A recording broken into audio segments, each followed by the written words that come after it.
नमस्कार महाराष्ट्र, स्वागत आहे तुमचं द एके टॉकच्या या मराठी पॉडकास्ट शो मध्ये. मित्रांनो, आतापर्यंत तुम्हाला समजलंच असेल, आज माझ्या बरोबर एक स्पेशल गेस्ट आहे ज्यांना भारतातल्या आणि जगातल्या रियालिटी शो मध्ये सारखं बोलवलं जातं. नमस्कार महाराष्ट्र, स्वागत आहे तुमचं द एके टॉकच्या या मराठी पॉडकास्ट शो मध्ये. जर तुम्हाला तुमचा व्यवसाय डिजिटली न्यायचा असेल तर द एके टॉक तुमच्यासाठी एक सुवर्ण संधी घेऊन आलेला आहे. तुमच्या व्यवसायाची सुरुवात कशी झाली, तुमचे कष्ट कसे होते, तुमचा व्यवसाय महाराष्ट्रातल्या प्रत्येक ग्राहकापर्यंत न्यायची जबाबदारी आमची असेल. द एके टॉकच्या या सुंदर अशा स्टुडिओमध्ये तुमचा पॉडकास्ट रेकॉर्ड केला जाईल. तर बुक करा तुमचं सीट आजच. घेऊया आकाशात उंच भरारी आकाश बरोबर.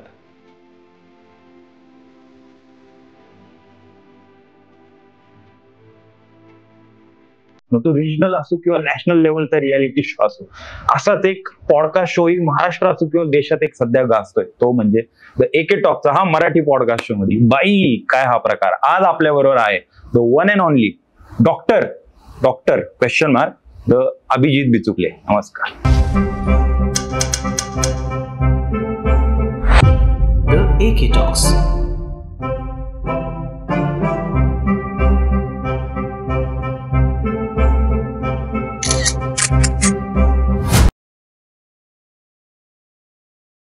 पहिल्यांदा या ठिकाणी आकाशनं क्वेश्चन मार्क टाकला, पण आकाश, मी तुझ्या पॉडकास्ट मध्ये दुसऱ्यांदा आलो. मी पॉडकास्ट करत नसतो, पण त्या क्वेश्चन मार्कला तुझ्या मनामध्ये काहीतरी मला उचकवायचा प्रयत्न आहे. आणि ज्या नालायक माणसानं पहिल्यांदा क्वेश्चन मार्क केला होता तिथनच सुरुवात करतो. आणि त्याचं नाव आहे, कुणाचं तरी नाव घेतो अख्ख्या शो मध्ये, त्या बिचाऱ्या सूरज चव्हाण बरोबर थांबून शेपटीसारखा त्याच्या मागं फिरून, उभ्या आयुष्यात त्या निर्मितीताई सावंतांच्या मागं फिरून, भरत जाधवच्या मागं फिरून, गंगूबाई नॉन मॅट्रिक नंतर तुझ्या घरी काम नव्हतं, तुकडं मोड्या, तू बाहेर येऊन सुद्धा म्हणतो डॉक्टर अभिजित बिचुकले ह्यांना मी प्रश्न विचारला, चल मी तुला सांगतो माझी डॉक्टरेट कुठनं आली आणि मग मी माझी तुला डॉक्टरेट दाखवतो युनिव्हर्सिटीसह. तोच प्रश्न असेल त्या आकाशच्या डोक्यामध्ये. लक्षात ठेव, तुझ्या कुठल्या फालतू मित्र मैत्रिणींच्या नावांसाठी बिग बॉस मध्ये मी आलो नव्हतो. माझ्या मैत्रिणी मित्रांची नाव आहेत डॉक्टर आदिती गोवित्रीकर, पहिली भारताची सौभाग्यवती विश्वसुंदरी, अवधूत गुप्ते, मिलिंद इंगळे, सलमान भाई, ह्याच लोकांना मी ओळखतो. भंगार साला, तुला जर काय बोलायचं असेल ना, एवढा राग, एवढा आक्रोश का तर मी क्वेश्चन मार्क मांडला. ऍक्च्युली हा क्वेश्चन तुझ्या डोक्यात तेच असेल. नाही, माझ्या डोक्यात नाही. तुला खेळाडू वृत्तीच आहे. नाही, माझ्या डोक्यात पॉडकास्ट चालवायचा आहे ना, चालव आता. चालवायचं चालव. सांगा, ही काय व्हायचं असेल. एक मिनिट, दिल्ली युनिव्हर्सिटीनी डॉक्टरेट दिली तुम्हाला. नाही, एक मिनिट, हे तुला माहिती होतं, मग कशाला तू काय ते प्याड्याचा माणूस आहे का? अनकट दाखव रे, अनकट दाखव. अहो, दिल्ली युनिव्हर्सिटीने कसं काय तुम्हाला ही पदवी दिली साहेब? कशी काय दिली? माझं काय म्हणणं आहे, बघा, पॅडी कांबळे यांनी तुम्हाला प्रश्न विचारले, बरोबर? त्यांनी तुम्हाला शिवी न देता काही प्रश्न विचारले. मी कुठं शिव्या दिल्या? आता तुम्ही काहीतरी बाहेर आला ना, तो बाहेर आल्यानंतर तो म्हणतोय, हा ते असतील राजे त्यांच्या इकडचे. अरे हायच मी राजा, मी हायच राजा, जा काय करायचंय ना कर, मी हायच राजा म्हणून तर चर्चेत आहे. मी ह्याच्या त्याच्या खांद्यावर बंदूक ठेवून मोठा नाही झालो शिपरुड्या. पण हे बघा, तुम्ही जे बोलताय आता की दुसऱ्याच्या खांद्यावर बंदूक, गंमत, एक मिनिट, गंमतीचा भाग नाही. पॅडी कांबळेचा माणूस आहेस का? मी जनतेतला माणूस आहे. तुम्हाला जनतेतला माणूस आहे. जनतेतला काय? जनता आता त्यांची सगळ्यांची पॅड्याची बाप आहे का जनता? मी जनतेतला माणूस आहे. आता ऐकाय बघा, आपण थोडस बिग बॉसच्या घरात 2 मिनिटं जाऊ, ठीक आहे? बिग बॉस खेळायचंय तुला इथं, मी कॅमेरे फोडून जाणार. हॉट टॉपिक तोच आहे आजचा, त्याच्यावर पहिलं बोलू मग पुढे सर. मी बोलू आपली विधानसभा नंतर राजकारण, समाजकारण, अजून तारीख आणि माझं राजेपद. तारीख डिक्लेअर झालेली नाही अजून. होईल उद्या परवा. हा होईल ना, मग तेव्हा आपण ते बोलू. आता हे बोलू. तिसऱ्यांदा बोलवायचंय मला तुम्ही सांगा, तुला लय मस्ती आहे का मला बोलवून घ्यायला? मी एकतर कुणाकडे पॉडकास्ट करत नाही, मी जे मला रिस्पेक्ट देतात त्या चॅनल मध्ये मी जातो अहो, आणि पण- तू प्रचंड रिस्पेक्ट देतोस, प्रचंड नाही respect पण देतोस. माझ्या मनातला हा प्रश्न होता की तिथं पॅडी कांबळे असू किंवा तुम्ही बिग बॉस कंटेस्टंटला हे पण बोलला की 70 दिवस तुमचा शो कुणी पाहिला नाही, बरोबर? मग हा. तुम्ही मला सांगा ह्याच्यावरती की मी तुम्हाला असं कुठेतरी वाटलं का की मला या सीझनला घेतलं नाही? मग तुम्हाला तिथे 7 तास पण त्यांनी थांबवलं नाही साहेब. मला घेतलं होतं, मला जायचं नव्हतं, मी काय तेच नाही, उत्तर दिलं होतं. 7 मी ते 8 ते- मिनिटाची एंट्री होती तुमची तिथं. नाही, ते बिग बॉसचं आहे ना, मग इथं सुद्धा तू ठरवणार ना काय ठेवायचं आणि काय नाही. सगळं ठेवायचं इथं नाही. सगळं ठेवायचंय. हे तुझा विषय. हा. पण जो पॉडकास्ट करतोय किंवा मी प्रोड्युसर आहे तर मी ठरवणार ना. बिग बॉसनं जी माझी एंट्री टाकली ना त्याचे काय वाक्य होती माझ्या लक्षात आहे, ती मी ऐकत होतो. बिग बॉस आणि राजकारणाची चर्चा ज्यांचं नाव घेतल्याशिवाय पूर्ण होत नाही अशा व्यक्तीचं आता घरामध्ये आगमन होत आहे. आणि नंतर त्यांनी गाणं लावलं, ते तुम्ही सगळ्यांनी बघितलं. आणि मी- त्याच्यानंतर तुम्ही बघितलं नसेल मी तर नाही तुम्हाला बघितलं. बोलायचा अधिकार नाही. मी रील्स मग बघितल्या, तुम्हाला त्या सुद्धा reels डोळ्यानं बघतोय. मारलं जाईल या ते रील्स podcast मध्ये. बघतोय मी त्या रील्स बघितल्या, त्या रील्स आणि तो मला अधिकार आहे. अहो रील्स त्यांनी प्रश्न विचारलाय, तुम्ही बोलले तुम्ही विषय पाहुण्यांकडे असं प्रश्नाचा चाललाय. वागता. ऐक, मला बोलवलं कुणी? Big boss. Correct. Big boss हा टॉपमोस्ट व्यक्ती राहिला आमच्यासाठी. बिग बॉस मध्ये मी आलो सीझन नंबर 2 ला.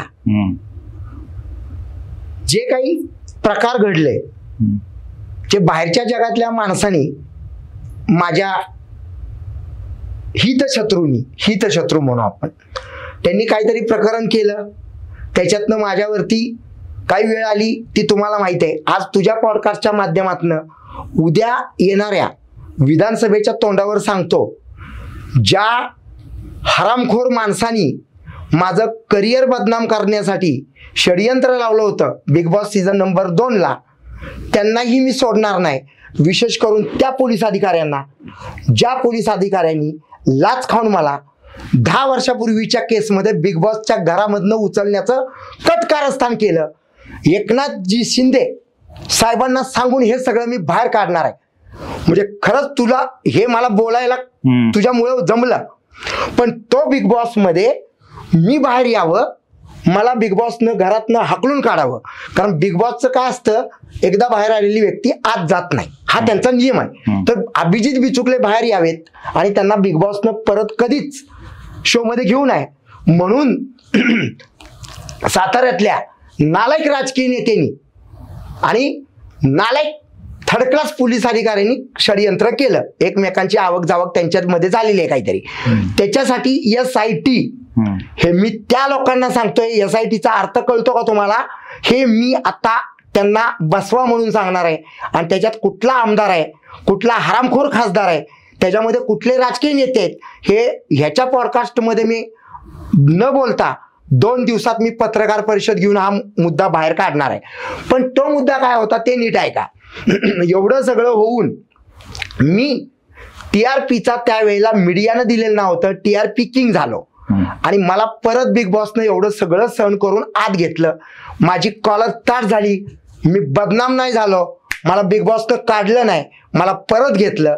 आणि पुढच्या सीझनमध्ये लॉकडाऊन आलं, मी हिंदीमध्ये गेलो.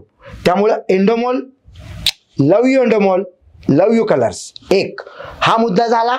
मग त्याच बिग बॉसनं मला या सीझनला गेस्ट म्हणून बोलवल्यानंतर जेव्हा बिग बॉस म्हणतोय डॉक्टर अभिजित बिचुकले आपलं स्वागत आहे. डॉक्टर बोलले होते का ते? मला लक्षात नाही, कारण मी पाहिलं नाही. तुला इथं जोड्यानं मारीन. जोड्यानी मारायचं नाही, विचारतोय मी. डॉक्टर म्हणले होते का? मग प्रश्न कशाला विचारतो तू? कायद्याचा अभ्यास करा तुम्ही. कायद्यात नाहीये काय? जोड्यानी मारणं कायद्यात नाहीये. पण मी तुला मारू कायद्याचा शकतो. अभ्यास करा. मी तुला अभ्यास मारू करा. शकतो. नाही मारू शकत. मग मी पॉडकास्ट रद्द करतो. नाही चालू कंटिन्यू ठेवा. कंटिन्यू हा नाही, करा चालू. तुला काय आहे, हा. तर तू माझा भाऊ आहे. आणि एवढा एवढा नाही, एवढा आहे उंच आहे. माझी हाईट तुमची एवढी 5.9 हाईट वरती जाऊ नको. वयात फरक आहे मग तू आपल्या. लहान नाहीस माझ्यापेक्षा. वयात फरक आहे. हा, मग लहान भाऊ म्हणून बारक दाखवलं. तर म्हणजे माझा मुद्दा तोच तू आहे. वयानं लहान आहे, पॅडी कांबळे हे बरोबर बोलले होते. बुद्धीनं प्याड्या लहान आहे. बुद्धीनं प्याड्या लहान आहे. पॅडी कांबळे त्याच्या अंगावरती बंदुका ठेवून तो जगलाय. त्यानं मेन कधी कॉमेडियन म्हणून काम केलंय का? त्याला जोकर म्हणली होती जान्हवी किल्लेकर, तर तो जोकरचा सुद्धा अपमान आहे. तुझ्या पॉडकास्टला पुढे ये. तर डॉक्टर अभिजित बिचुकले म्हटल्यानंतर जिथं तुकडा मोडायला तो आलाय, बिग बॉसला तो चॅलेंज करतोय. की दुसऱ्या कलाकारांच्या खांद्यावर बंदूक ठेवून त्यांनी पुढे गेले. ते बघ ना. पण नाही एक मिनिट बघ ना, हो हे काय जे तुला- काय एक असेल मिनिट, नाही हे तुला तुम्ही- पैसे पुरवलेत का पॅडीनं पैसे माझ्याबद्दल बोलायला? नाही मग? असं काही नाहीये, पण ते मग हे खूप इतक्या- जुने कलाकार आहेत. असं कुठला जुना? जुना कलाकार आहे तो आपल्या खूप. बापाच्या वयाचा आहे का तो? हा, मग काय तुम्ही त्यांना हे मग तो करायला पाहिजे. म्हाताराच आहे. पण हे बघा, जे काय असेल तुम्ही आता जो काय राडा घातलाय, जी काय उत्तर दिलीत, मी एकच मीच सांगेल म्हटलं तुम्हाला. होतं नाही की मीच Big Boss बोललो चं घर नाही. केलंय हे. मी बिग बॉस तुम्ही बिग बॉसचं घर केलं इथं. मी एवढंच सांगेल, पॅडी कांबळे यांनी प्रश्न विचारले होते, त्यात काही चुकीचं नाही. तुम्ही उत्तर द्यायला पाहिलं तर तुमचा स्वभाव थोडा चिडका आहे, तुम्ही चिडायला नव्हतं पाहिजे. मी पुढच्या प्रश्नावरती येतो. मी कधी नाही, एक मिनिट. आता पण नाही, चिडताय नाही, तुम्ही. नाही. मी बिग बॉस आता मध्ये पण त्याला चिडताय. टाळला होता. मी कुणाशी बोलत होतो? एक मिनिट, हे दाखव. मी कुणाशी बोलत होतो? मी वर्षाजी, मी निक्की, जान्हवी आणि आबेशी बोलत होतो. मी ह्याच्या पलीकडे मी त्यांना टाळत होतो. हे बिग बॉस मध्ये झालेलं आहे. बाहेर येऊन तो बुटका बोललाय म्हणून मी चिडलोय. बिग बॉस मध्ये मी त्याच्यावर चिडलेलो नाही. तुम्ही बघा, मी त्याला तुम्ही बोलला की तुम्ही बोलला बोललो की त्याला पाहुण्यांचा असा पाहुणचार करता का? कुचका बोललोय. मग काय चुकीचं आणि तुम्ही मी प्रश्न निक्कीला विचारला. लव्ह यू म्हटलो. तुम्ही ते त्याला तुम्ही उद्या ढसलं. मला पण कुचका म्हणता, मी प्रश्न करतोय म्हणून. आहेस का? नाही तो सगळ्या दुनियेला माहित आहे कुचका आहे तो. नाहीये, तो सगळ्या- चांगला कलाकार आहे. तो आज चांगला कलाकाराला कलाकार कुठं बोललोय मी? प्याड्याला माणसाला आहे. बोललोय तो मी. व्यक्ती म्हणून मी मग मी personally त्यांना कलाकार आहे त्याच्यापेक्षा मोठा. या मराठी इंडस्ट्रीतला सगळ्यात मोठा स्टार मी आहे. जा सर्च कर गुगलला. शाहरुख खान हिंदीतला असेल, बच्चन साहेब असतील, पण महाराष्ट्राला चर्चेचा विषय सुपरस्टार जर कुणी असेल तर none other than doctor Abhijit Bichukale. Doctor आत्ता झालोय मी अलीकडे. बरं ठीक आहे, जाऊन बघा ना कोण आहे रिअल मध्ये स्टार. बरं मला कोण आहे? मी सांगा. कुणाची नावं घेणार नाही. बर ओके, मला सांगा तुमच्या पहिल्या आणि शेवटच्या फिल्मचं नाव सांगा मला. फिल्म मधला स्टार नाहीये, इंडस्ट्रीतला स्टार आहे, रियालिटी शोचा स्टार आहे. पिक्चर बद्दल बोलू नको. रियालिटी शो तुला माहित आहे का? एक मिनिट. रियालिटी शो वेगळा आणि एक अभिनय मिनिट, वेगळा. तू 100 वर्ष जगला आणि तुझ्या घरी खायला अन्न नाही, आणि 10 वर्ष जगलाय तू प्रोटी खाऊन, त्याला जीवन म्हणतात. तुम्ही किती दिवस जगला महत्वाचं नाहीये, तुम्ही कसा जगला महत्वाचा आहे. मी सगळ्यांना कोलत इथपर्यंत मोठा आलोय, कोणाचा हात धरून नाही मोठा झालो, हे लक्षात ठेव. बच्चन साहेब सुद्धा काम मागतात यश चोप्राला, मला काम द्या म्हणून. मोबतेमध्ये बच्चन साहेबांनी काम मागितलंय. मी काम मागत नाही, मी काम देतो. मी काम करत नाही, मी कामाला लावतो. बरं मग मला तुम्ही सांगा, तुम्ही जर कोणाचा हात धरून हे नाही करत, हो नाही ते तर तुम्ही असा व्हीआयपी जो एरिया असतो किंवा वॉर्ड असतो त्या वॉर्डात का निवडणूक लढता मग तुम्ही? व्हीआयपी मधनं राहायचं. नाही कोण लढता. VIP? मी नाव एक घेतो, मिनिट. आदित्य साहेब ठाकरे, श्रीकांत साहेब ठाकरे, आदित्य छत्रपती साहेब तुझ्यासाठी उदयनराजे. असेल, तो माझ्यासाठी आहे. फक्त आदित्य आहे. अहो त्यांनी महाराष्ट्रासाठी खूप काही काम केलंय. आदित्यनं हो, पर्यावरणासाठी किती हा काम केलंय. पॉडकास्ट बंद पैसे घेऊन विचारतो का तू? हे मला उद्धव दादा सुद्धा विचारणार नाहीत.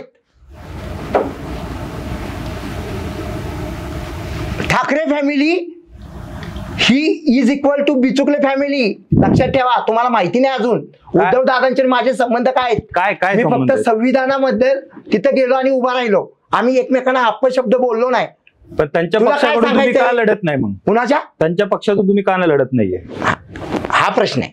हा प्रश्न म्हणजे तोच प्रश्न. एवढ्या वर्ष ऐका, तुम्ही त्यांच्या विरोधात लढताय हा प्रश्न आहे. आणि तुम्ही ऑन कॅमेरा बोलताय की तुम्ही विरोधात बोलताय. ह्याचं काम आणि कारण सांगतो. मला स्वतंत्र अस्तित्व माझं दाखवायचंय आणि मी म्हणून ते करतो. बरं, तुझे आणि माझे संबंध चांगलेच म्हणून मी आलो. संबंध चांगले असणं आणि उद्योग करणं, व्यवसाय करणं, राजकारण करणं, समाजकारण करणं हे नातेसंबंधांवरती नसतं. म्हणजे उद्धव ठाकरेंचे सख्खे चुलत बंधू हे बाळासाहेब ठाकरे असतानाच राज ठाकरे त्यांच्यापासून दूर गेले. तर मी तर तसा त्यांचा कुणीच लागत नाही, म्हणून मी निवडणूक लढलो वरळीमध्ये. पण असं वाटतं तिथं वरळीमध्ये तुम्हाला, म्हणजे तुम्ही ह्याच्या आधी वरळीमध्ये गेला होता? वरळी हे माझ्या मामाचं गाव म्हणतो ना. कोण मामा? कोण मामा म्हणजे? नाव काय मामांचं? तुला सांगायची काय गरज आहे? पॉडकास्ट प्रेक्षकांना सांगा. गरज नाही मला. माझ्या घरातली नाती लोकांना मी सांगणार नाही ना. उद्या त्यांच्यावरती हल्ला झाला तर? हल्ला का होणार? अहो अरे, एवढं एक मिनिट. गृह खातं एवढं चांगलं काम करते महाराष्ट्र, काय हल्ला कसं काय एक होणार? मिनिट. कालच कालच मराठी का हिंदी बिग बॉस मध्ये आता कोणतरी नव्यानं गेलंय ना, ते म्हटलं की त्यांचा एन्काउंटर केला असता. अहो, त्यांचं बोलायला नाव मला माणूस घ्यायचं काही नाही. बोलेल. नाही होत तसं. तुमच्या इथं इतक्या महिला, आपल्या इतक्या भगिनी या महाराष्ट्रातनं गायब झालेल्या आहेत. त्यांचा शोध अजून या राज्यात लागलेला नाही. कुठे आहेत इन्व्हेस्टिगेशन एजन्सीज? दुसरा मुद्दा, निलेश राणे, नितेश राणे ह्या दोन्ही भावांनी, ओके, ते कुठलं खून प्रकरण झालंय, ती काय सालियन का काय, त्या प्रकरणामध्ये कित्येक वेळा नितेश राणे आणि निलेश राणेंनी मोठ्या चॅनलला, म्हणजे आपला एके पॉडकास्ट काहीच नाहीये, फार मोठ्या चॅनलला नाव नाही सांगितलं. नाही, एके पॉडकास्ट खूप मोठा आहे म्हणून तुम्ही 2 वेळा इथं आलाय. हे नाही, हे माणूस म्हणून आलोय. नाही नाही, आला ना. मग मी जातो. पॉडकास्ट झाल्यावर जा. म्हणजे तू माझी मतं मांडून देत पॉडकास्ट नाहीस. झाल्यावर जा. माझी मतं मांडून पॉडकास्ट देत झाल्यावर जा आणि चहा पिऊन जा. नाही. मी चहा चहा पित पिता चहा पित पिता चहा पितो पिता. म्हणतो ना, असा भडवा जो कोणी असेल पिता. त्याला मी दाखवतो मी चहा पितो का. इन्सुलिन आणू का? तर रक्त काढतो आणि बघतो चहा किती रक्तात पितो, चहा ऐक सापडेल ना, तुमच्या. चहा किती पितो तर बिस्किट काय पाण्यात बुडवायचं. आता दुसरं बोललो असतो मी. पिताना चहा पिताना पित नाही, ते बुडवून खातो. मग मंदार भाऊन तुम्ही का बोलला माझ्या रक्तात? नॉनव्हेज. कोण मंदार भाऊ? तो तुझ्याकडे कधी आला होता तुझा भाऊ व्हायला? कोण आहे मंदार भाऊ? तू एबीपी माझाचं प्रमोशन चालवलंयस का एके टॉकचं चालवलंयस? मी कोणत्या चॅनलचं नावच गेलं नाही. मंदार म्हणजे माझा एक मित्र आहे. मंदार, नाही, त्याचं नाव तू मंदार आहे. मंदार गोंजारीला कमी समजू नकोस. नाही, अहो ते भाऊ मंदार आहेत. गोंजारी बद्दल बोललास तू. नाही, आणि मी त्यानं मंदार दिलेला बद्दल बोललो. प्रेमाचा चहा एक गोट मी पिलो होतो. हा, मग- कारण तिथं मग दुसरं तुमच्या काहीच रक्त- नव्हतं. मग तुमच्या माझ्यासाठी रक्तात आईस्क्रीम चहा सापडणार नव्हतं. साहेब. नाही ऐका ना, आईस्क्रीम नव्हती तिथे, चॉकलेट्स नव्हते माझे, कॅडबरी. मग ते प्रेमानं जिभेवरती ठेवलं, कारण ते व्यसन नव्हतं, ती काही दारू नव्हती. बरं, आईस्क्रीम कुठली तुझ्या घरी आईस्क्रीम कुठली आवडते सांगा? माझी आवडती कुठली? पहिला व्हॅनिला, चोकोबार चोकोबार मी चारतो. अच्छा, मला माझा आवडता जो आहे ना पायनॅपल आणि मँगो, त्याच्या पलीकडे मी आईस्क्रीम माझ्या डोळ्यासमोर किती आईस्क्रीम खाल्ले सांगू का प्रेक्षकांना? सांगा की. मी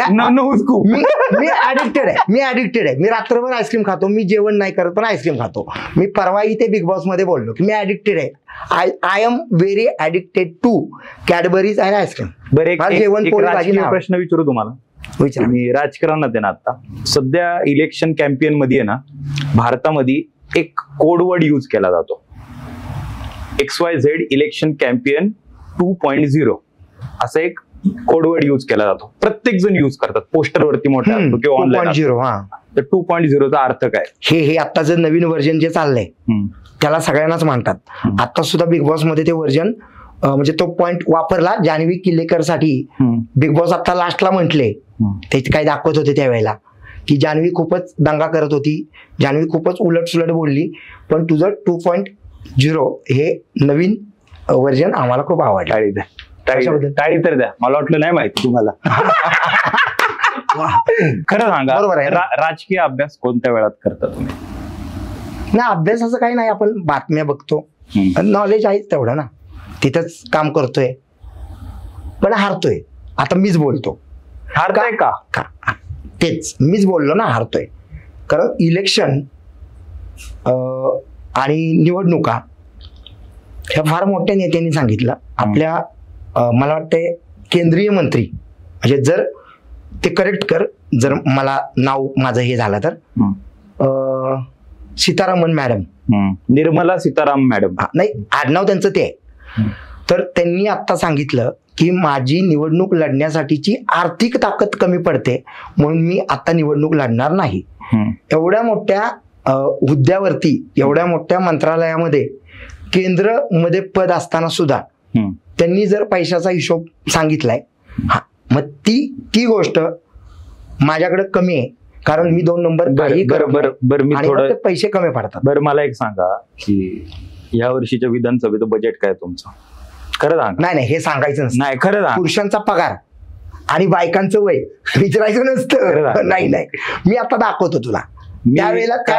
त्यावेळेला तू माझ्या बरोबर फिर. माझा मतदारसंघ खर्च खूप आहे फिरण्याचा. माझ्या इतका? हा, त्याचे डबल जाईल. 25-30 कोटी म्हणजे तू असे जाते. नक्कीच गांजाड आहेस. 25-30 कोटी माझ्याच बजेटला जाते. नक्कीच गांजाड आहेस तू. बरं खरं सांगा बजेट किती आहे यावर्षी? माझं बजेट मी सांगू शकत नाही. मी कारण एका व्हिडिओ मध्ये बघितलंय 8x4 चे 4 पॅम्पलेट घेऊन तुम्ही साताऱ्यात तुमचं प्रमोशन करत होता. गरीब आहे ना मी. इकॉनॉमिक्स बद्दल मी नाही बोलत कारण मी तुमचे ना तो नंबरचा तुमचे नाही. खायचे दात वेगळे आणि दाखवायचे दात वेगळे आहेत. नाही कशाबद्दल म्हणजे मी घरी पैसे काय ब्लॅकचे ठेवले हा, माझ्या घरी? खरं सांगा ब्लॅकचे पैसे नाही माझ्याकडे. तुम्हालाच माहिती सांगा की नाही तू प्रेक्षकांना. म्हटलायस, तू माझ्यावर हा, आरोप केलायस, विचारतोय मी. तू माझ्यावर आरोप केलायस. असं समजा डिबेट चालू आहे खरं हो, सांगा. ठीक आहे, मी पूर्ण सज्जन आहे. मी पेड्यांमधनं जे काही मिळतं त्याच्यावरती जगतो. कसले पेढे आहेत? मिर्झापूर मध्ये बर्फी विकल्यात माहिती का? तर या कसली बर्फी खरं सांगा. नाही कुठला मिर्झापूर ते मला सांग पहिल्यांदा. तू काहीतरी वेगळ्या 1, 2, 3 तिन्ही मधले माझे कंदी पेढे संपला विषय. काय असतं ते माझ्यासारखे गोड आहे. कंदी पेढेत काय? मलाई, खवा, कसली? दूध. दूध आपण जे करतो मिश्रण तापवून आमच्या ह्याच्यामध्ये काही मिक्स नाही, फक्त इलायची असते. 10-20 कोटीचा धंदा असेल महिन्याचा. खरं सांगा. तू कर मग मी तुला देतो. नको मला फ्रँचायझी नको, मी इथं खुश आहे एवढ्यात. पेढ्यांच्या दुकानात जर एवढे पैसे मिळाले असते, काय आम जनता रोज खाते, तू सुद्धा काय खातोस हे तुला चांगलं माहिती आहे. सगळे नॉन व्हेजिटेरियन, माझ्यासारखे व्हेजिटेरियन माणसं किती सांगू. मी तर गोड बोलणारा माणूस आहे. मी तर गोड खातो. पेढाच आहे सातारचा कंदी. 2024च्या विधानसभेमध्ये आम्ही कोणत्या वॉर्डामध्ये तुम्हाला पाहू शकतो? जितका हुशार तू होतास, मला चुकीचा प्रश्न झाला. चुकीचा नाही. विधानसभेला वॉर्ड नसतो, विधानसभा मतदारसंघ असतो. तेच वॉर्ड मतदारसंघ. मी माझ्या घरी साताऱ्यामध्ये, साताऱ्याला माझं जे बालेकिल्ला आहे तो मी निवडलाय. कारण जे काय आहे माझं ते साताऱ्यामुळे आहे, साताऱ्यामध्ये आहे.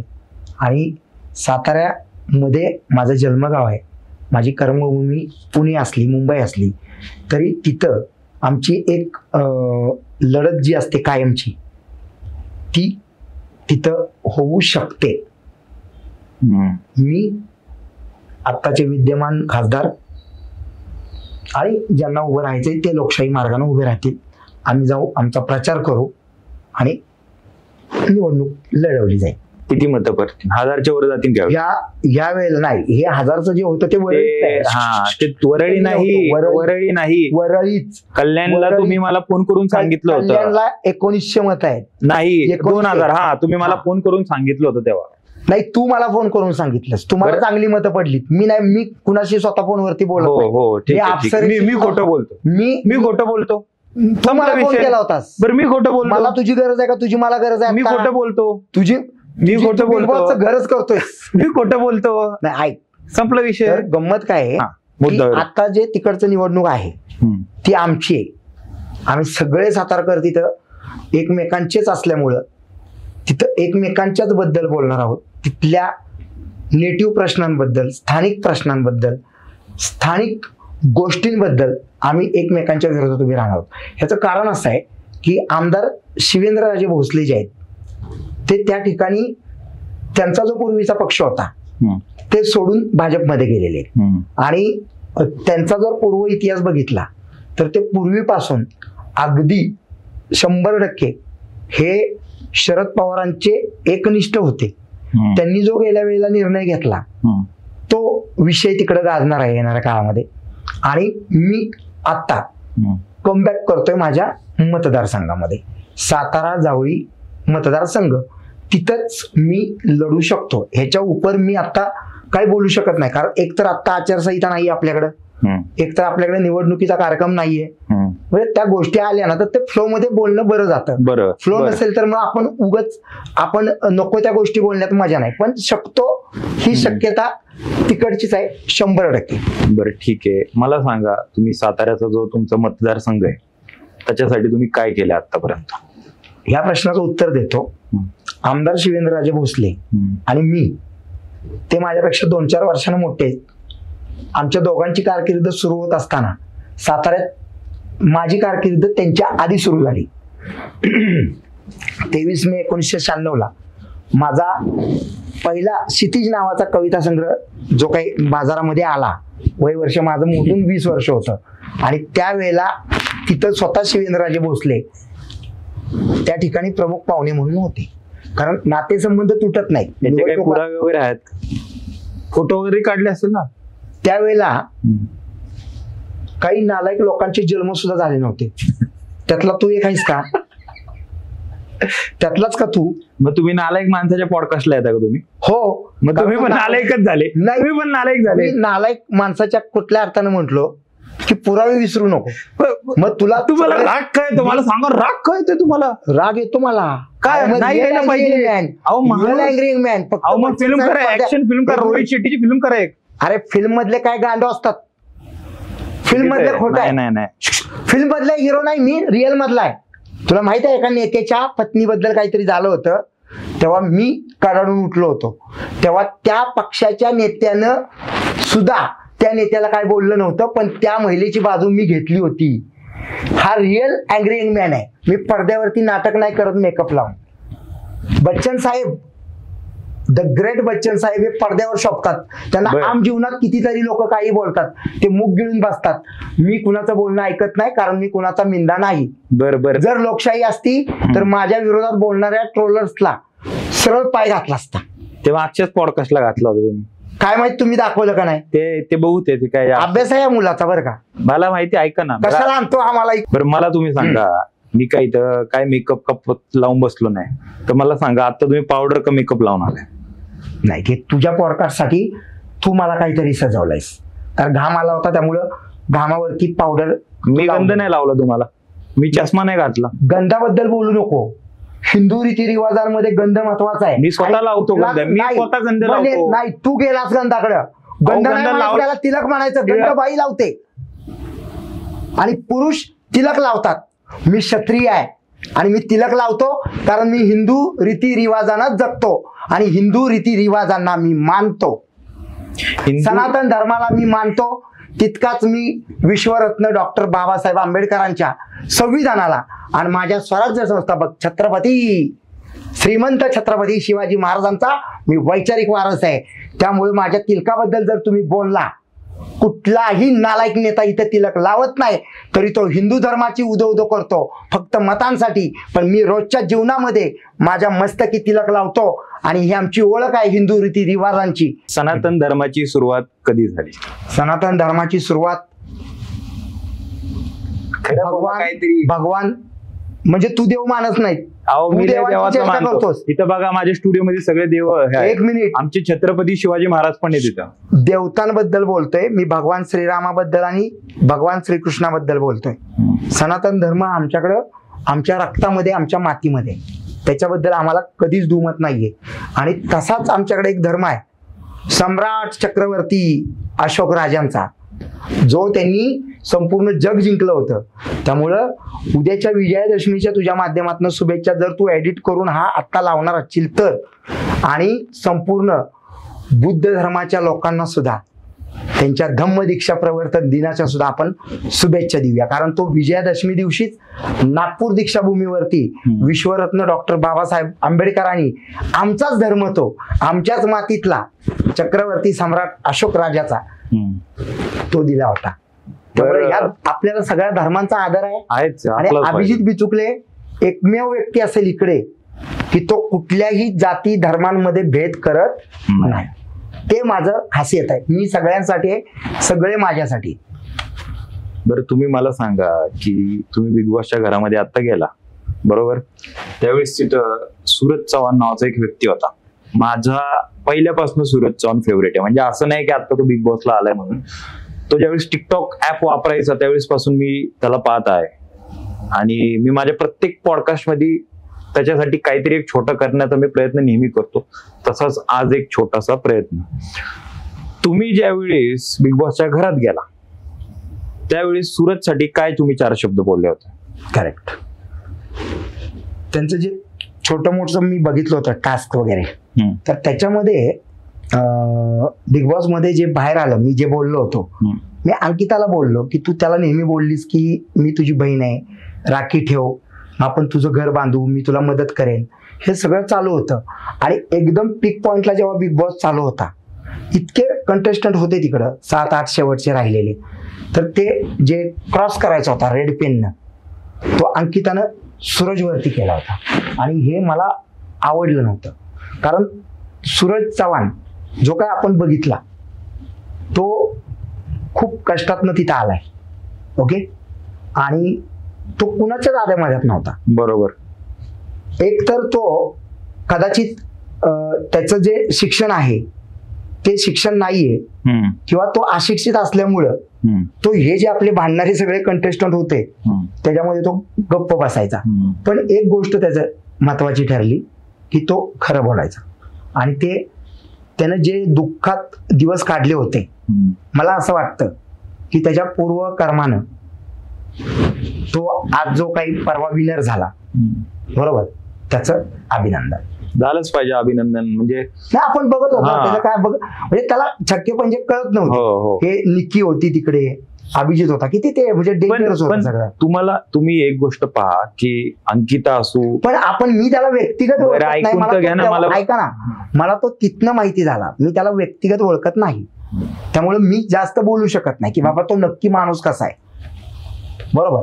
म्हणूनच तू कधी कधी आम्हालाच बोलवून आमची फिरकी घेतोस आणि मग अभिजित बिचुकले कुणाचं सण न करणारे तुझं का सण करतात, हा आता मला त्याच मुद्द्यावरती आता प्रश्न पडेल. मी त्याच मुद्द्यावरती येतोय. प्रश्न पडेल, पडून दे प्रश्न. मी त्याच मुद्द्यावरती येतोय. अंकिता असो किंवा पॅडी भाऊ असू, यांनी सूरजला योग्य पद्धतीने नेहमी गाईड केलं, एक वडिलासारखं, एक बहिणीसारखं. त्यात काय चुकलं? एक मिनिट, त्यांच्या चुकीबद्दल मी बोललो नाही. पॅड्या, त्याचं नाव माझ्या पुढे काढू नको. पॅड्या तो त्या सूरजचा उपयोग करून तिथं टिकला, असं नाही, स्वतंत्र अस्तित्व नाही, असं नाहीये. मग ही त्याची बाजू तू घ्यायला गेला ना. बाजू मग तुझा काय, मी सूरजची पण बाजू घेतली. मग सूरज बद्दल मी काय वाईट बोललो का? मी सूरजची बाजू घेतली. सूरज बद्दल मी बोललो, भाऊ पण व्यवस्थित एक होते. पॅड्याबद्दल मी जे बोललोय तेवढंच दाखव, त्याच्याबद्दल मी परत बोलणार नाही. एवढा आक्रोश नको बिचुकले. मग जा त्याच्यात, तुला पॅड्याला तुझ्या घरी घेऊन जा, संपला विषय. बरं, विधानसभेच्या आपल्या मुद्द्यावरती परत थोडे शांत व्हा. बर्फ पाणी बिनी देऊ काय? कोल्ड कॉफी काही नको, चहा, आईस्क्रीम तुझ्या घरी घेऊन आईस्क्रीम. मी बर्फासारखा गार होणार इथं. बरं, मला तुम्ही सांगा की तुम्ही बातम्या पाहता सध्या, न्यूज वगैरे काय, का तुम्ही स्वतःच एक न्यूज आहे? तू ठरव, कारण ह्याच्याबद्दल मी माझं कौतुक नाही करणार. तुम्ही सगळे मीडिया पर्सन्स असतात, त्यांना माहिती आहे अभिजित बिचुकले म्हणजे एक न्यूज आहे. अच्छा. राजसाहेब ठाकरे काल एका मुलाखतीत बोलले की आत्ताचं जे राजकारण आहे ते एका सर्कशी सारखं झालेलं आहे, बरोबर? तर तुम्ही त्या सर्कस मधले जे हंटर पकडतात ते का तुम्ही जोकर आहेत? मी या नवरात्रांमध्ये इकडे तिकडे फिरत असताना मी बातम्या बघितलेल्या नाहीयेत. असं जर काय त्या ठिकाणी राज ठाकरेंनी विधान केलं असेल की राजकारण म्हणजे सर्कसी सारखं झालंय असं तुझ्याकडनं मला कळलं, तर त्या सर्कसीतला मी हंटरवाला आहे. का बरं? येणारा काळ ठरवेल. का बरं नाही, एवढे मागील काळ का नाही ठरले? नाही ना, आता सर्कस म्हटलेत ना ते. त्यांनी मागं म्हटलं होतं, तुझ्या पॉडकास्ट मध्ये हा प्रश्न मागा आला होता का? नाही. हा, मग हा भविष्यासाठीचा प्रश्न आहे ना. त्यामुळं तुझ्या प्रश्नाचं समर्पक उत्तर की सर्कशीमध्ये मी हंटरवाला असेल, चाबुकवाला, आणि तो काय ठरवेल उद्या. बरं, मला तुम्ही सांगा, प्रेक्षकांना हा प्रश्न पडलाय की बिचुकले हे 2 वेळा द एके टॉकच्या मराठी पॉडकास्टच्या मंचावर आलेत. काय एवढं म्हणजे ह्या पॉडकास्ट शो मध्ये काय एवढं प्रेम, आणि आकाश कुंभारसाठी काय एवढं प्रेम? का प्रेम नाहीये? उत्तर आलंय. काय काय माझ्याकडे किती पॉडकास्ट वाले तुझ्या माध्यमातून आले होते, खरं सांगायचं थोडं कुठल्याही पॉडकास्ट मध्ये जात नाही, निवांत बसतो जरा आज.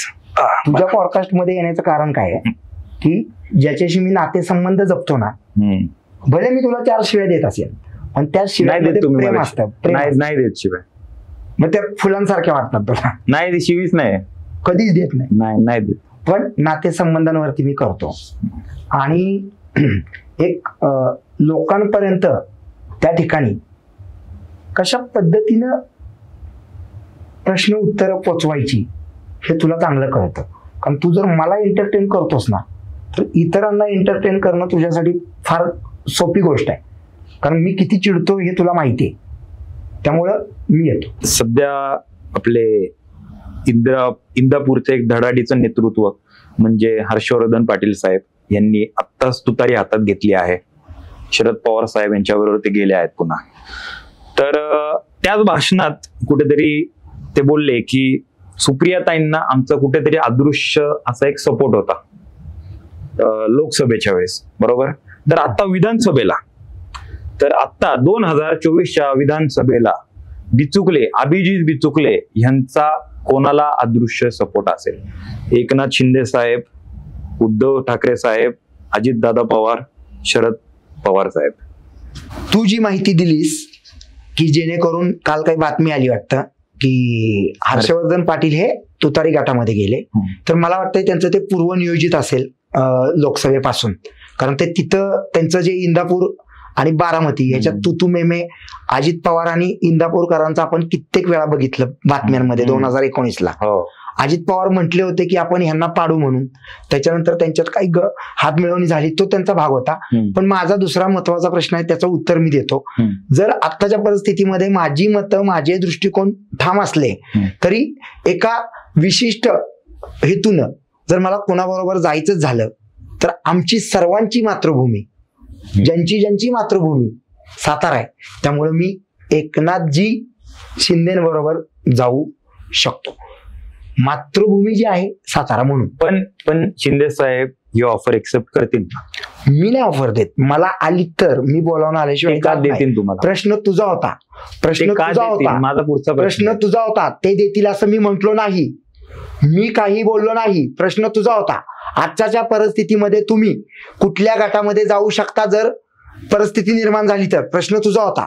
मी कधीही कुणाबद्दलही बोलत नाही, मी फक्त माझ्याबद्दलच बोलतो. तुझ्या प्रश्नाचं उत्तर तुला दिलेलं होतं. मी नाही म्हटलो मला जायचंय कोणाकडं. तुम्हाला कुठे जायचंय? मी स्वतंत्र आहे, मी कोणाबरोबर जात नाही. मला जेव्हा वाटेल तेव्हा मी येईन, माझी विचारधारणा मांडेन. माझी जी काही धारणा आहे, विचारांची आहे, दृष्टिकोनांची आहे, त्याच्यानंतर शिक्षणाबद्दलच्या काही गोष्टी आहेत, कायद्याबद्दलच्या काही गोष्टी आहेत, त्या कशा असाव्यात ह्या मला माहिती आहे. ते मला जाऊन स्वतःला मांडावं लागेल, तेव्हा मी सत्ताधीश होईन, तेव्हा मी ठरवीन काय करायचं. कारण इतके अन्याय झाले इकडे आपल्या इकडे आता, बरोबर.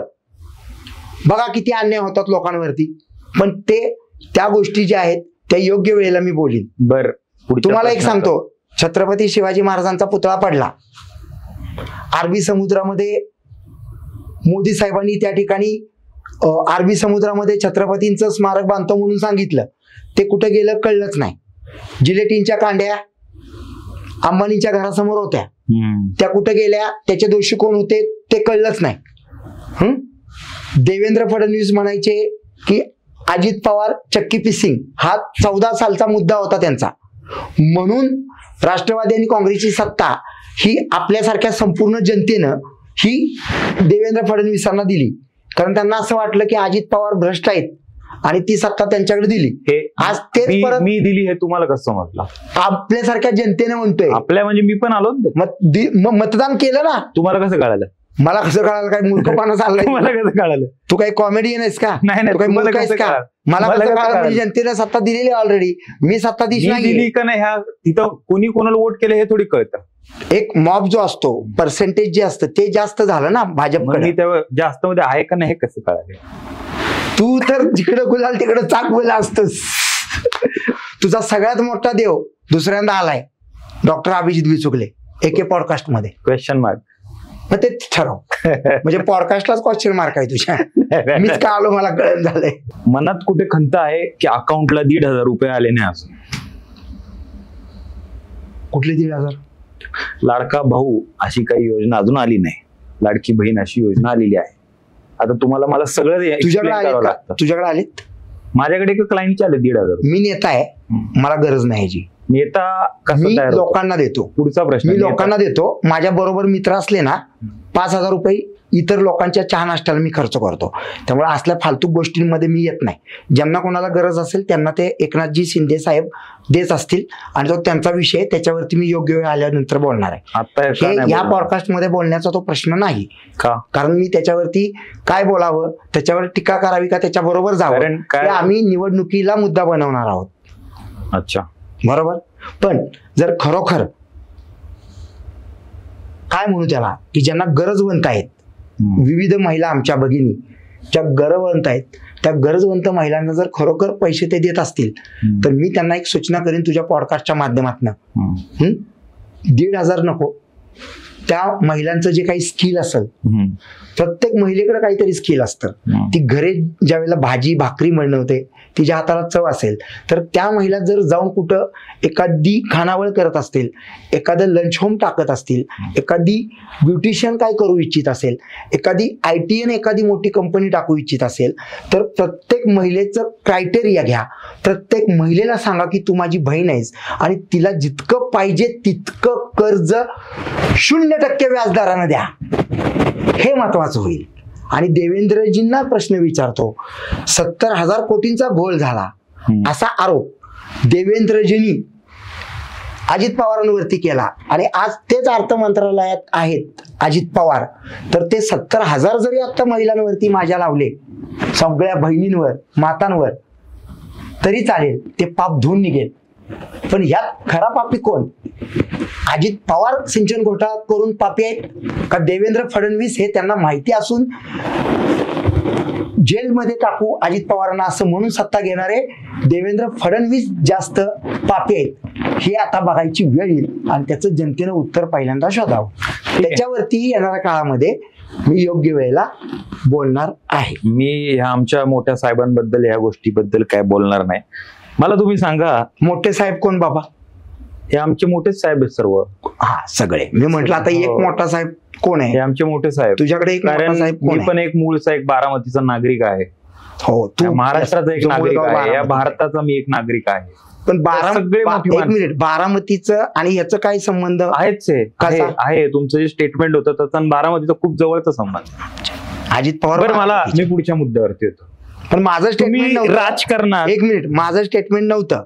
हे देवेंद्रजी म्हणायचे की माझी त्या ठिकाणी सत्ता येऊ दे, हो, मी अजित पवारांना जेलमध्ये टाकीन आणि अजित पवार चक्की पिसिंग आणि पिसिंग आणि पिसिंग आणि मी पुन्हा येईन आणि ते पुन्हा आले अजित पवारांना मांडीवरती घेऊन आले. बर, मला तुम्ही सांगा, राग येऊन देऊ नका, तुम्हाला येणार राग हा प्रश्न. नाही काय माझं काय, मी काय मला असं कुठेतरी आल्यापासून एक मिनिट, मी भ्रष्टाचारी आहे का? अहो, तुम्ही बोललो की राग येतो तुम्हाला. नाही, मी तुम्हाला राग येणार. नाही का ना, मी प्रश्न घेऊ माझा. मी चारित्र्य संपन्न मी शांत बसतो. व्यक्तिमत्व आहे.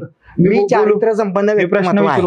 विचारू. राजकारणामध्ये एक पक्ष सध्या गुलाबी रंगाचा मोठ्या प्रमाणात वापर करत आहे आणि मला आल्यापासून असं कुठेतरी वाटलं, तुम्ही जो चष्मा घातलाय बरोबर, त्याची जी शेड आहे ती गुलाबी आहे, तर तुम्ही त्या पक्षाला कॉपी करताय. यात काही चिडण्यासारखं कारण नाहीये.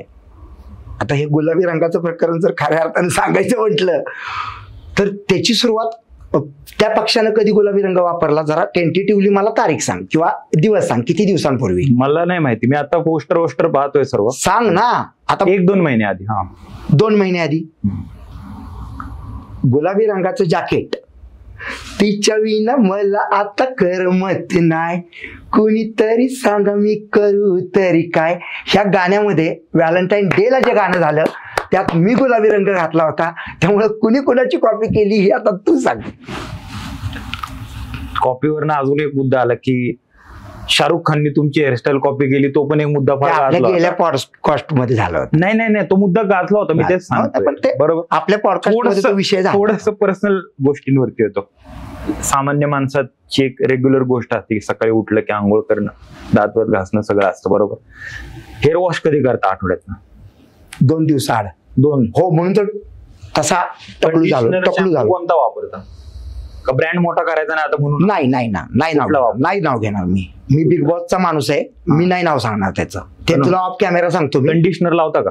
सगळं माझ्याकडे जे आहे ना ते कुठल्या एखाद्या अभिनेत्रीकडे नसल म्हणून गेली 20 वर्ष माझी एकच स्टाईल केसांची आहे आणि त्या केसांची मी निगा राखलेली आहे. मालक, मी काही गोष्टी आहेत ना त्या मी नाही सांगणार. तुम्ही मला फुकटचे सल्ले मी देत नाही कोणाला. हा, मला तुम्ही सांगा, तुम्ही मगाशी बोलला मी अभिनेता नाहीये, मगाशी बोलला तुम्ही एका स्टेटमेंट. नाही, तुम्ही बोलला मी एक राजकीय माणूस आहे आणि तुम्ही स्वतःच कंपॅरिझन आता एका अभिनेत्री बरोबर का करता? का तू माझ्या केसांवरती गेलास? काय नॉर्मल माणूस? नाही ना, तुझे केस बघ किती चरबाट आहेत. माझी केस बघ किती चरबाट काय बघा, चांगले तरी नाही ना, माझ्या केसांना नजर लागती इतके सुंदर केस आहेत माझे. हे अहो, माझे नजर लागून बारीक झाले ते. नाही ना, ते चरबाट केस आहेत. ती हसू करून घेणं याचा अर्थ मला माहिती नाही.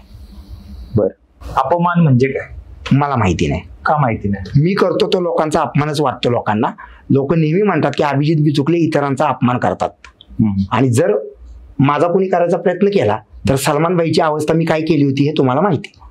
मला वाटतं काय या केली प्रश्नाचं उत्तर आहे तुला माहित नाही माहिती. नाही माहित? सलमानला जाऊन विचार. तुझ्यात दम असेल तर एके पॉडकास्टला सलमानला. शिवाय अभिजित आणि जर एक दिवस आणले तर सलमान खानला इथं मला आनंद आहे. इथे नाही आणणार मी, त्यांच्या इथं जाईन. ऍक्च्युली तो फार मोठा माणूस आहे. सॉरी, मी माझं स्टेटमेंट मागे घेतो. तो फार मोठा माणूस आहे. मी त्यांच्या इथं जाऊन दाखव. जाईल मी नक्की एखाद दिवशी. मला आनंद आहे ना. का तुम्ही का कोणत्या इंटेन्शननी बोलता? निगेटिव्ह का पॉझिटिव्ह? नाही, मोठ्या माणसांची घे ना. सलमान घेऊ? माझ्यापेक्षा मोठा आहे हा. हे मी मान्य केलं होतं. हा. पण म्हणूनच मी त्याच्याशी लढलो. मी बारक्या किड्या मुंग्यांशी कधी लढत नाही. That's it. या ठिकाणी मीच इकडं आमच्या या कार्यक्रमाबद्दल बोलतो. मला वाटतं यानं बोलायला पाहिजे होतं पण मी बोलतो की खूपच मस्ती केली आम्ही दोघांनी आज. मी तर पहिल्यांदा मांडी घालून बसलो आज पॉडकास्ट. नाही, खूपच मस्ती केली. मस्त. पण गंमत अशी की मला जाता जाता सांगायचं आहे, आमच्या इकडं असलेल्या संपूर्ण शारदीय नवरात्र उत्सवानिमित्त संपूर्ण महाराष्ट्र आणि तमाम भारतीयांना मनपूर्वक डॉक्टर अभिजित बिचुकले आणि कुटुंबियाच्या वतीनं मनपूर्वक शुभेच्छा. आम्ही या उपवास काळामध्ये सुद्धा या माणसाच्या बोलवण्यावरून मी दुसऱ्यांदा आलो. अरे खूप छळतो इतरांनाही बोलवून.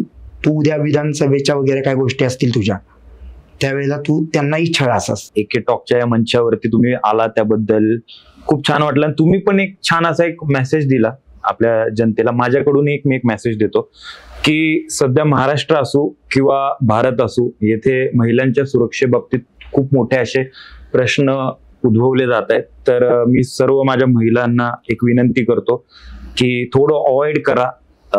जिथे जास्त पब्लिक नसेल अशा ठिकाणी जाण्यासाठी थोडंसं अवॉइड करा. स्वतःची काळजी घ्या. पोलिसांची मदत घ्या जर कुठे काही तुम्हाला असे काही अडथळे जाणवले. आणि कृपया प्लीज प्लीज माझी विनंती आहे, तुम्ही सर्वजण स्वतःची तुम्ही काळजी घ्या. आणि ह्या नवरात्रीच्या आणि ह्या दसऱ्याच्या तुम्हाला खूप साऱ्या शुभेच्छा. आणि अभिजित दादा, एकदम राडा पॉडकास्ट झाला.